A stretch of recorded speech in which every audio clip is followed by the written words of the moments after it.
पश्चिमी मीडिया के मुताबिक फ्रांस के राष्ट्रपति इमैनुअल मैक्रों ने अमेरिका को मुंह तोड़ जवाब दिया।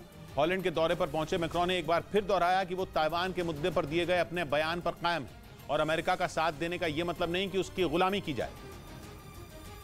यानी मैक्रों ने एक बार फिर यह साफ कर दिया कि वो अमेरिका के किसी दबाव में आने वाले नहीं हैं। असल में हाल ही में मैक्रों ने चीन का दौरा किया था और वहां से लौटते ही उन्होंने एक ऐसा बयान दिया जिससे अमेरिका तिलमिला गया।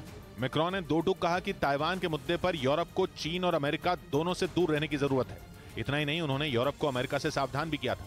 मैक्रों ने दावा किया कि जब जब यूरोप ने अमेरिका का साथ दिया उसे नुकसान ही हुआ और उनकी इसी बात से अमेरिका के पूर्व राष्ट्रपति डोनाल्ड ट्रंप बुरी तरह भड़क गए और उन्होंने मैक्रों के लिए अपशब्दों का इस्तेमाल कर दिया। अमेरिकी न्यूज चैनल फॉक्स न्यूज के मुताबिक ट्रंप ने ताइवान पर दिए गए मैक्रों के बयान पर जमकर भड़ास निकाली। उन्होंने ये तक दावा कर दिया कि फ्रांस अब चीन के पाले में जा रहा है क्योंकि फ्रांस के राष्ट्रपति चीन के गुणगान में लगे हैं। ट्रंप ने मैक्रों पर तंज किया कि उनके दोस्त अब चीन के पिछलग्गू हो गए हैं। कहा जा रहा है कि ट्रंप के इसी बयान पर मैक्रों ने जोरदार पलटवार किया और उन्होंने ये साबित करने की कोशिश की कि अमेरिका अपने साथियों पर ही दबाव बनाता है। इसी वजह से मैक्रों ने ये बात खुलकर कह दिया है कि यूरोप अमेरिका का तो साथी है लेकिन उसकी गुलामी नहीं कर सकता। यानी यूरोप हर मुद्दे पर आंख मूंद कर अमेरिका के पीछे नहीं चल सकता, जैसा कि वो अब तक करता रहा है। रूस और यूक्रेन की जंग में भी यूरोप के देश अमेरिका की अगुवाई में ही उतरे हैं, लेकिन ताइवान के मुद्दे पर मैक्रों के इस रुख के बाद यूरोप भी अमेरिका से कन्नी काट सकता है और कहा जा रहा है कि इसी वजह से अमेरिका बुरी तरह तिलमिलाया हुआ है। हालांकि अमेरिका की तरफ से मैक्रों के बयान पर कोई सीधी प्रतिक्रिया नहीं आई, लेकिन वहां के पूर्व राष्ट्रपति ट्रंप ने मैक्रों के लिए अपशब्दों का इस्तेमाल जरूर कर दिया क्योंकि अमेरिका को यह बर्दाश्त ही नहीं हो रहा कि फ्रांस उसके दुश्मन चीन के करीब जा रहा है। अमेरिका ताइवान के मुद्दे पर चीन की नकेल कसने की कोशिश में जुटा है। वो ताइवान को बार बार यह भरोसा दिला रहा है कि चीन के खिलाफ वो दुनिया के ज्यादातर देशों को एकजुट कर लेगा।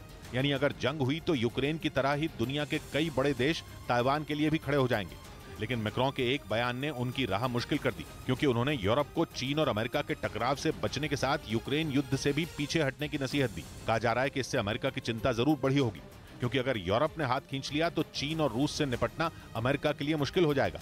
इधर कर्नाटक के उडुपी जिले में पहुंचे मुख्यमंत्री बसवराज बोम्मई के हेलीपैड के पास आग लग गई। वो अपने परिवार के साथ वहां एक मंदिर में दर्शन करने के लिए पहुंचे थे, लेकिन बसवराज बोम्मई के हेलीकॉप्टर के उतरते ही वहां हेलीपैड के करीब आग भड़क गई, जिसके बाद वहां अफरा तफरी मच गई। फौरन दमकल कर्मी आग बुझाने में जुट गए। बताया गया कि हेलीकॉप्टर के पंखे की वजह से वहां आग भड़की। हालांकि दमकल कर्मियों ने कड़ी मशक्कत के बाद उस आग पर काबू पा लिया, जिसके बाद बसवराज बोम्मई अपने परिवार के साथ मंदिर में दर्शन के लिए जा सके।